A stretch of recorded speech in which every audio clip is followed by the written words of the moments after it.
শুরুটা হয় 2018 রাশিয়া বিশ্বকাপ দিয়ে। সেবারে বিশ্বকাপের ওয়ান্ডার কিড ছিলেন কিলিয়ান এমবাপ্পে। 8টি বছর পেরিয়ে গেল, এখনো যেন বিশ্বকাপে ঠিক একই ধরনের পারফরমেন্স দেখাচ্ছেন এই ফ্রেঞ্চ ক্যাপ্টেন।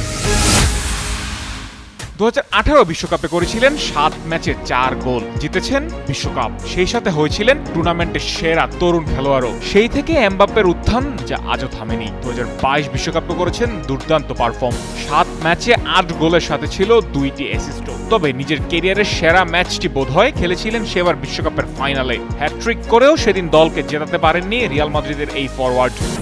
আমাদের উঠে দাঁড়াতে হবে। স্পিড, সকল অন্যায়ের বিরুদ্ধে রুখে দাঁড়ানোর এনার্জি পার্টনার। 2018 থেকে 2026 নিজের তৃতীয় বিশ্বকাপে এসেও চিরচেনা ফর্মে খেলে যাচ্ছেন এমবাপ্পে। চলতি বিশ্বকাপে 6 ম্যাচে করেছেন 8 গোল, সাথে আছে 3টে অ্যাসিস্ট। বিশ্বকাপ আসলেই যেন ফর্মের তুঙ্গে ওঠেন এমবাপ্পে। এখন পর্যন্ত বিশ্বকাপে 20 ম্যাচে করেছেন 20 গোল, সাথে আছে 5টি অ্যাসিস্ট। টানা 2 বিশ্বকাপ ফাইনালের পর এবারে বিশ্বকাপেও আজ 1 গোল ও 1 অ্যাসিস্ট করে দলকে শেষ 4-এ জায়গা করে দিয়েছেন এমবাপ্পে। মাত্র 3টি বিশ্বকাপ খেলে এমন রেকর্ড ফুটবল ইতিহাসে আর দ্বিতীয়টি নেই। 2026-এর পর ফ্রান্সের ডাগআউটে আসতে যাচ্ছেন আরেক কিংবদন্তি জিনেদিন জিদান। দিদিয়ের দেশমের অধীনে এমন বিধ্বংসী পারফর্ম করার পর জিদানের অধীনে কেমন খেলবেন তারই অপেক্ষায় পুরো ফুটবল বিশ্ব।